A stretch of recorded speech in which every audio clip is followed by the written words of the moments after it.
If you can't, if you can't, you can just stand. It's all right. No Yeah, issue. I understand because my keyboard's not working when I stepped in here for some reason. Yeah, I got you. Oh, I you also can't even emote to sit down in here, so Right, right. all right. So I got it up. So first off, I just wanted to ask you first, because this interview will be audio and visually recorded. Is that all right? Yeah, And then, what is your full name for the record? Big Yoshi. Perfect. And then, what is your email username? Like my real life email. No, it'd be your like your Discordia email. Yeah, I don't know. Let me see. I don't know what I said. I just started using Discord. Yeah, we call that emails, and then or like sometimes some people will say Discordia, but a lot of people say emails. It means like Or just my name. yeah, like your username in Discord. Oh, okay. 2 times. Perfect. And then, do you have any prior experience in the police department and or military, whether that be in city or in head? I was city police about a few months ago. I didn't make it out of cadet though. Oh, okay. What kind of happened with that? Is it just like something you didn't like um there at that department or It was the city. oh, okay. That's understandable. Yeah, law enforcement is different everywhere. I definitely feel that. Right, Um, right, right. let's see. What makes you a good fit to be an officer for SASP? You know, I really don't get into a lot of trouble out here. You know what I'm saying? I rather be some clean streets than dirty. I mean, it's always gonna be dirty no matter what we do. But the I feel like the more the merrier. You know what I'm saying? I kind of enjoyed being police when I was. So you know what I'm saying? I'm just trying to see what I can do and how far I can take it. I feel you on that. It's understandable as well. Um, what sets you aside as the right choice for the job for SASP? Uh, can you get an example? Yeah, you can give an example. Like, what are you asking? So like basically like um what makes you stand out from the rest of the applicants that are applying for SASP? Like what do you think you can bring to the table as far as experience or skills that you might have? Oh, okay. Like I said, I ain't got that much experience as far as police, 'cause you know, like I said, I ain't never made it out of cadet. I really don't know um the other applicants to say what make me stand out. I just know what I would do to you know what I'm saying, play my part. You know what I'm saying. I know I'll be here putting my time in. 'Cause you know that's all I got once I'm not working. But you know, it's it's just I don't know. For me, a wait and see. I can't really just say too much about me standing out more than anybody else. I get you. Yeah, it's kind of a tough question to answer, um, you know, Right. but more specifically, like, like for an example, if you're really tech savvy or like you work really good with a team, you're a good communicator. Um, I mean, those would be kind of some examples, but I feel you on that Oh because you no, don't really yeah, have the I'm a experience. good But communicator. I'm a yeah, good communicator. I like to talk to my team, get to know everybody on the force, and you know what I'm saying, like it's supposed to be. You know what I'm saying. I don't want to yeah, just be partnered up with one partner, and that's all. That's all I know. I want to, you know what I'm saying, have a variety of, you know what I'm saying, people and officers and whoever to communicate with. okay, I feel you. Um, let's see. what are things you see in yourself that you could work on to help benefit yourself and others on scene? Um, my attitude. I got a good attitude. Sometimes, I can be a little cranky sometimes, and I feel like um, talking to different people, help me work on that. So, you know what I'm saying? So, feel me? I don't know. I don't know. Okay. And then like as far as like joining SASP, what do you plan on like um getting out of being an SASP? What do I plan on getting out of it? Yeah, Like, like what do you want to get out of being in SASP? Like what do you want personally? Like what do you want to see yourself doing like that you would like to do? you know what I'm saying? Like, I just want to patrol these streets and make make make these grimy streets a better place to walk on and drive on, to live on. You know what I'm saying? Because I know it's rough out here. I done figured that out my first few days here. So, uh, you know what I'm saying? I just want to get out here and with my team and do the right things, man. I respect that. I respect that. And then if you were to be hired, we ask for a required minimum of 10 hours a week, clocked in and on duty. Is that something that you can commit to? Okay, and that's 10 hours RL. Yeah. So I mean, Yes, that's nothing. yeah. That's nothing. I mean, realistically, we had a meeting yesterday, like our high command, Emmy, which you'll meet. She's very lenient on it, even though she shouldn't be, but she is very lenient on the hours. She Uh-huh. in fact said yesterday like she really only requires her troopers to have 10 hours every 2 weeks, but I mean standard would be 10 hours per week. I just Per wanted to week, right? Yeah, I just wanted to give you a heads up on that. So that's kind of where Yeah, we're looking on that. that ain't um gonna be no problem right there. and then if you had so if you do get hired, you do have 7 days to start and finish your training. There is four parts. There's a part A, a part B, a part C, and a part D. After all of those, you will do a 2 hour ride along, and then once you do that, you'll be solo cleared. Um, we don't typically ride alone here at this department, so whenever you see somebody and you don't have any like a another officer to ride with, try to find somebody or I mean, if you absolutely can't, then it's understandable that you might ride alone, you know?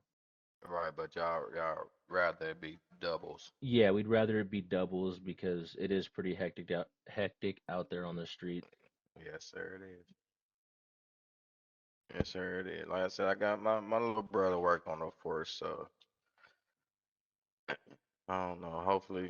Hopefully, he'll teach me some as well as the other officers on the force as well.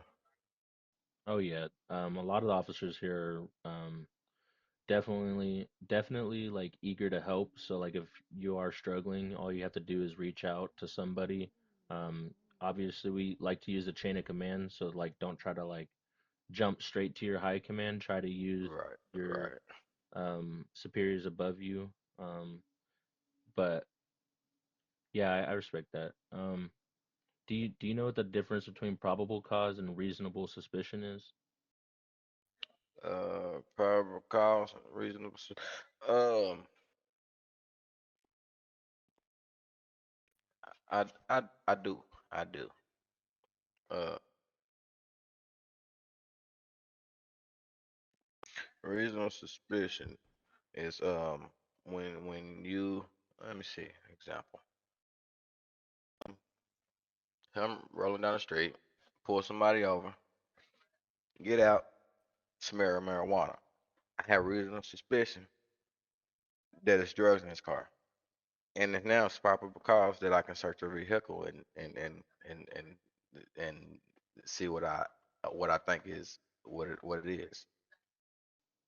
So, so are you kind of saying that because of the reasonable suspicion of the smell of marijuana would give you probable cause to search the vehicle? Or No, I you know. Damn, that's a tough question right there. I kind of like give you an example. So like reasonable suspicion is like what you said, like the smell of marijuana or of alcohol, but you can't prove it. There's no open containers, no blunts, no weed in the Right, right, obviously physically visible.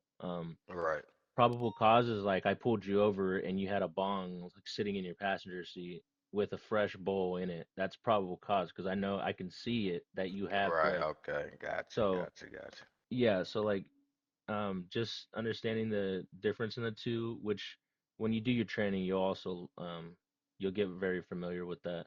Um, let's see. What do you do to calm yourself in stressful situations?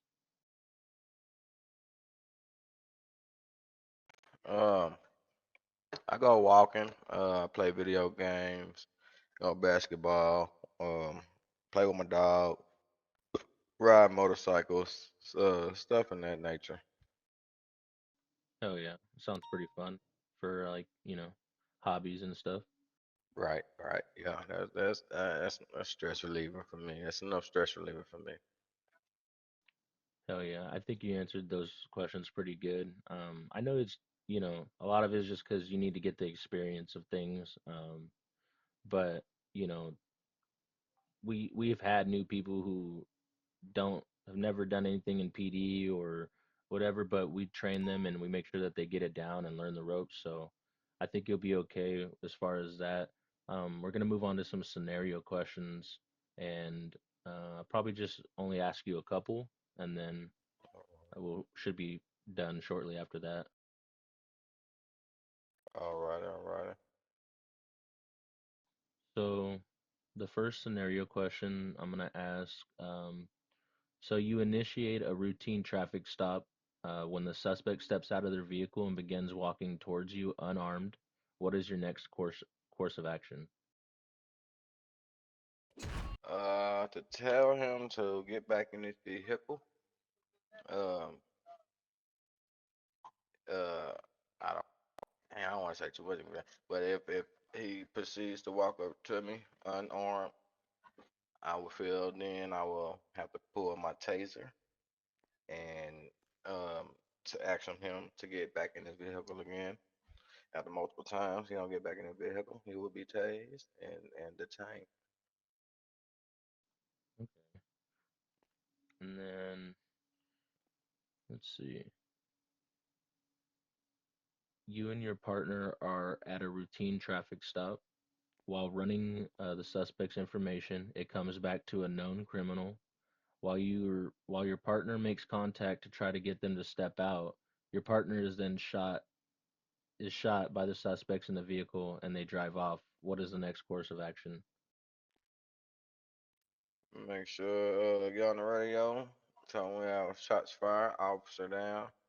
Um, give the description of the vehicle, how many suspects is in that vehicle, and I will stay with my partner until EMS arrive or until backup arrive.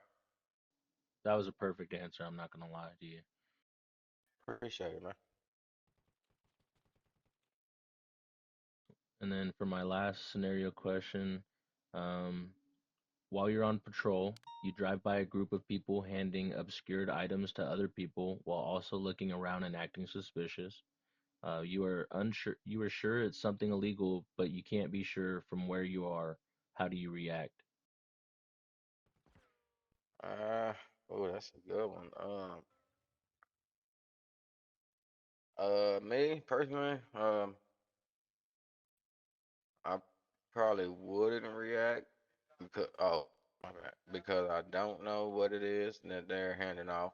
It could be candy. It can be I mean, but you said I know it's illegal, but I'm not sure. So I don't know. That's a good question. I probably wouldn't react on it. Probably just sit there and watch for a little bit and see what I can actually spot I wanna what's going on. Let me tweak this a little bit, so because I want to hear like what you would do. So in this city, we do have drones. So we have a drone unit. You could request another officer with a drone to come and you know, Oh, okay, uh, okay, be your okay. backup and throw a drone up, see exactly what they're doing, handing off if weapons are out and stuff like that. Um, but yeah, let's try that one again. Now that you know that we have like a drone team, let's try that one again. Right. Well, now what I would do if I seen some activity that I think was illegal, I would most definitely call my drone team to put eyes above their head, good views, to see what's actually going on, if it is or isn't something illegal going on. If it is, um, I would then call backup before moving in on the situation and take it from there. We'll go from there. Okay, yeah. See, I like that. I like that answer. Yeah, not a lot of people know that we have drones. I don't know if other departments around the world uh have drones, but I know that here we do, and uh you don't really you don't really learn about them until you reach a certain rank. So I kind of, yeah, that question or that scenario, I knew that if you would have known that beforehand, you probably would have had a better answer. So that's why I kind of Right. wanted to help benefit you in that. But I think you Appreciate did it. good on Appreciate those on those. Yeah, man, I think you'd make a great officer. It's just gonna take a little bit of training, because you're new and it. you got to Right. get the Right. ropes down. But I think that once you do, you probably definitely be a really good asset to the team. So I'm gonna push this up in emails and see what the high command wants to do, and then we'll go from there. They should tag you as well, so that way you can come back in city, get your job, and then you can change into your clothes, start your training around that time.